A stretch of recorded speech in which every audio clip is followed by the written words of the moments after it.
కార్యక్రమాలకు శంకుస్థాపన చేసుకోవడం జరిగింది. వార్షికంగా ఏదైతే మెరుగులో మనం చేప పిల్లలు వేసుకుంటామో ఇవాళ మంచి కార్యక్రమం చేప పిల్లలు వేసుకోవడం జరిగింది. దాదాపుగా 7 కొత్త చేపల మార్కెట్లను నిజామాబాద్లో మనం గౌరవ మంత్రివర్యుల చేతుల మీద ఈరోజు ఆర్డర్స్ అందుకోవడం జరిగింది.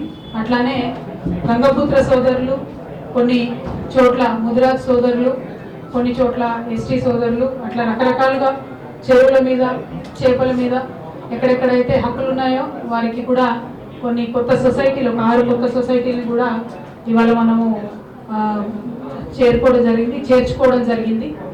ఇప్పటికే మనకు నిజామాబాద్లో 350 సొసైటీలలో దాదాపు 22,000 మంది మత్స్యకారులు సోదరులు ఉన్నారు. ఒక 135 సొసైటీలలో మా ఆడబిడ్డలు ఒక 4,000 మంది కూడా సోదరిమణులు ఉన్నారు. వారందరికీ కూడా మోపెడ్స్, కోల్డ్ స్టోరేజ్ ఆటోస్, ఏదైతే మార్కెట్ ప్లేస్లో పెట్టి అమ్ముకోవడానికి మోడర్న్ ఎక్విప్మెంట్, కియాస్కులు, అంబ్రెల్లాస్, కొత్త కొత్త వలలు, నెట్స్, అట్లానే ఇవన్నీ ఇవ్వడం జరిగింది. అంతేకాకుండా మన దగ్గర పోచంపాడులో ఉన్నటువంటి breeding centre, fish breeding centre ఏదైతే ఉందో అక్కడ 7 కోట్ల రూపాయలతోని దాన్ని కూడా అభివృద్ధి చేసుకోవడం జరిగింది. అట్లానే నిజామాబాద్ పట్టణంలో 2 కోట్ల రూపాయలతోని మరి ఈరోజు పెద్ద ఫిష్ మార్కెట్ని కూడా ఇనాగ్రేట్ చేసుకోవడం జరిగింది. అట్లానే ఇంకా కొంత నిధుల్ని కూడా ఫిషరీస్ డిపార్ట్మెంట్లో మనము సంపాదించుకోవాలని చెప్పి, నిజామాబాద్ జిల్లాకు సాధించుకోవాలని చెప్పి ప్రయత్నం చేస్తూ ఉన్నాము. మీ అందరికీ తెలిసిందే, మనము కుల వృత్తులను ప్రోత్సహించి తెలంగాణ ప్రభుత్వం నుండి ఏవైతే ఉన్నటువంటి కులాలు వారి యొక్క స్కిల్ని దాన్ని అప్స్కిల్లింగ్ చేయడం ద్వారా, కొత్తగా ఏదో నేర్పించడం కాకుండా ఉన్న స్కిల్ని అప్స్కిల్లింగ్ చేయడం ద్వారా ఎట్లా గ్రామాల్లో సంపద సృష్టించాలి అనేటటువంటి అంశం మీద ప్రగతి సాధించుకోవడం జరిగింది.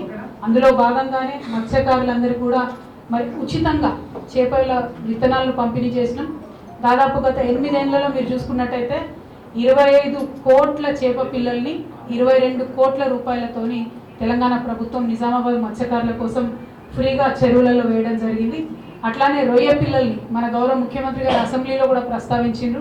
చిన్నగా ఎర్రమూతి రొయ్యలు ఏవైతే ఉంటాయో తెలంగాణలో ప్రత్యేకంగా దొరికేటు, అట్లాంటివి 6 కోట్లకు పైగా రొయ్య పిల్లల్ని కూడా మనం మన చెరువుల్లో వేయడం జరిగింది. వీటి వల్ల మన దగ్గర మత్స్య సంపద పెరిగింది. మన కంప్లీట్గా సంపూర్ణంగా హక్కుల్ని కూడా మత్స్యకారులకే ఇచ్చినాం కాబట్టి చాలా సంతోషంగా వాళ్ళు కూడా ఉన్నారు. మరి పెద్ద పెద్ద ప్రాజెక్టులు, వాటి మీద ప్రాజెక్టులలో ల్యాండ్ పోయినటువంటి వారికి కూడా మనం ఈ ఫిషింగ్ రైట్స్ కూడా ఇవ్వడం జరిగింది. సో మంచి కార్యక్రమం ఈరోజు చేసుకున్నాం. ఇవాళ అమావాస్య, మంచి అమావాస్య, అందరూ కూడా ఎట్లా పూజలు చేసి సంబరాలు చేసుకుంటున్నటువంటి అమావాస్య. ఈ సందర్భంగా మన నిజామాబాద్ ప్రజలందరికీ కూడా శుభాకాంక్షలు తెలియజేస్తూ మరి ఈ సంవత్సరం అంతా అద్భుతంగా సాగాలని చెప్పి నేను కోరుకుంటున్నాను. మా అన్న గణేష్ అన్న గారు మరి అన్ని చోట్ల తిరుగుతూ అనేక రకమైనటువంటి అభివృద్ధి కార్యక్రమాలు చేస్తూ ఉన్నారు. నిజామాబాద్ పట్టణంలో నిన్ననే మనకు ఈ మధ్యనే 60 కోట్ల రూపాయలు మన గౌరవ మంత్రివర్యులు కేటీఆర్ గారు ప్రామిస్ చేసినటువంటి జీవో కూడా వచ్చింది 60 కోట్ల రూపాయలతో. సో 60 డివిజన్లలో డివిజన్కి దాదాపుగా 10 కోట్లతోని చిన్న చిన్న పెండింగ్ ఉన్నటువంటి పనులు కానీ ఏవి కానీ వారి నాయకత్వంలో, గణేష్ గుప్తా గారి నాయకత్వంలో చేపట్టడం జరుగుతుందని చెప్పి నిజామాబాద్ టౌన్ ప్రజలందరూ కూడా నేను సంతోషంగా తెలియజేస్తూ ఉన్నాను. అట్లానే నిజామాబాద్ పట్టణ సుందరీకరణ కోసం కూడా నేను గణేష్ అన్న కలిసి సిఎస్ఆర్ నిధులు కూడా ఒక 6 కోట్ల రూపాయల వరకు సంపాదించుకోవడం జరిగింది. వాటితోని దాదాపుగా నిజామాబాద్ పట్టణంలో ఉన్నటువంటి ఒక 30 జంక్షన్స్ని అభివృద్ధి చేయబోతూ ఉన్నాం. వాటి దగ్గర అందంగా గార్డెనింగ్ చేయడం కావచ్చు, ట్రాఫిక్ లైట్స్ పెట్టడం కావచ్చు, అది గణేష్ అన్న, మున్సిపల్ కమిషనర్ గారు, పోలీస్ కమిషనర్ గారు అందరూ కూడా వారు ఒకసారి సిటీ అంతా తిరిగి చూసిన తర్వాత నిర్ణయం తీసుకుంటారు ఏ జంక్షన్స్ ఎక్కడెక్కడ చేయాలని.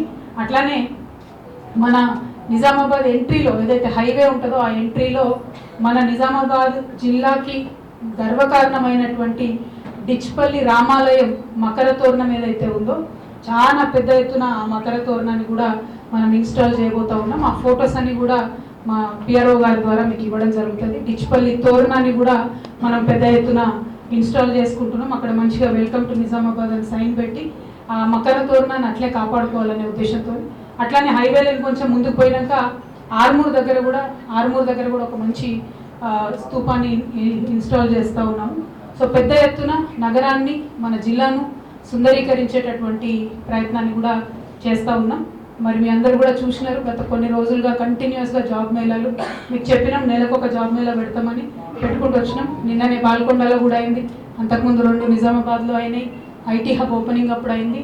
సో మొత్తం కలిపి చూసుకుంటే నికరంగా దాదాపు 3 నుంచి 5,000 మంది పిల్లల్ని మనము ఏదో ఒక రకంగా ఏదో ఒక కంపెనీలోకి ఉద్యోగాలకు తీసుకునేటటువంటి ప్రయత్నం చేసినాం. అందులో చాలా మటుకు సక్సెస్ కూడా సాధించినాం.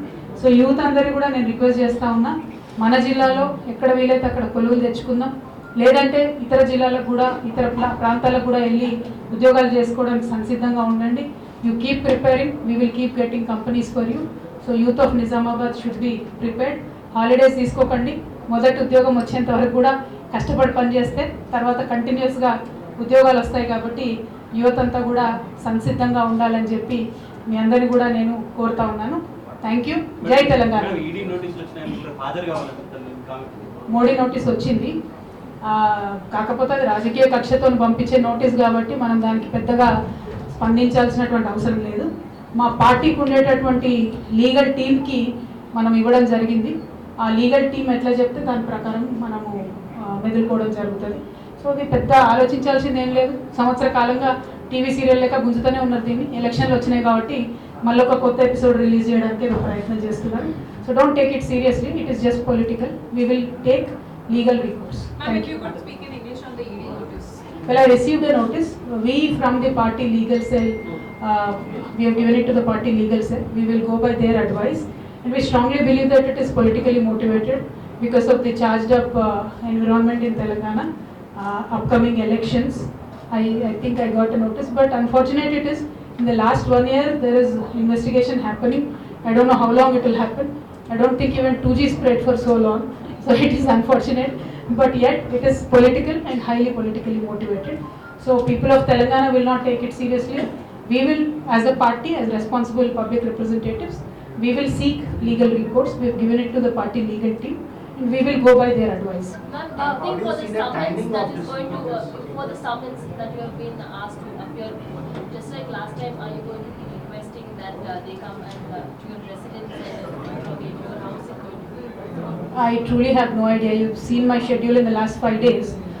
The moment we received it, we gave it to the legal team. So whatever they advise, we will follow through. आप जिस तरह से कह रही है कि मोदी के नोटिस आ गए हैं, लेकिन अगर हम बात करें राजनीति की तो कांग्रेस तो ये कह रही है कि धोनी की मिली भगत है, इसीलिए मोदी जी नोटिस नहीं भेज रहे या फिर ईडी का नोटिस नहीं आ रहा है, तो इसको आप कैसे देखते हैं? देखिए, हम सिंपल सी बात बोलते हैं, हम किसी से भी मिले नहीं है. हम मिले हैं तो तेलंगाना की जनता से और भारत की जनता से. अब दोनों नेशनल पार्टी जो कहलाती थी, उन दोनों का यही डर है कि केसीआर साहब को देश की जनता ज़्यादा चाहने लगी है. तेलंगाना की जनता तो ऐसे भी चाहती है, वापस सरकार में ला रही है. तो अलग अलग एलिगेशंस वो लगाएंगे, लेकिन end of the day we are not anybody's B team. We are Telangana peoples and Indian peoples A team. जैसे आपने नोटिस दिल्ली लिकर स्कैम में आपको समन आया है, तो इस पूरे प्रकरण को क्योंकि 3 लोग अप्रूवल टर्न हुए हैं, तो कितनी मुश्किलें बढ़ सकती है आपकी? Brother, as I said, it looks like a TV serial, never-ending TV serial. So I have no idea what is happening with that. But end of the day, party legal team will advise us, and we will go through their advice. So it is not a big issue or a serious issue to be discussed. So it is a politically motivated summon. We will take a legal recourse on that. But ma'am, how do you see this? Because recently when recent summons were issued, you went to the Delhi, you appeared for the questioning, and even after coming out, you have stated that they made to sit me there, and you have made several comments attacking the BJP. And now again, it's a poll-bound state. You said polls are nearer. So how do you see this? Basically, will you be attending it? And one side BJP is attacking, one side Congress is attacking. They are claiming that you're victim of Congress. Congress saying that you're victim of BJP. So how do you see this? And why are you claiming that it's politically motivated? Ma'am, how do you see the timing of this summons? It's just coming at a time when the election campaign is at a crucial stage. Do you think this will affect PRS party if there is further development from the notice? Well, as I said, it is clearly politically motivated. From the beginning, I have been saying the same thing, and it has been the modus operandi of Bharatiya Janata Party in any poll-bound state. So now Telangana is going to polls. The modus operandi has taken, again kickbacking. So that is what we believe in, and we will certainly seek a legal recourse. We are a political party. We have a legal team, so we don't have to worry about it. But people will see through this kind of operation by the Bharatiya Janata Party, and people will certainly teach them a lesson. That is what I think. Thank you so much. Jai Telangana.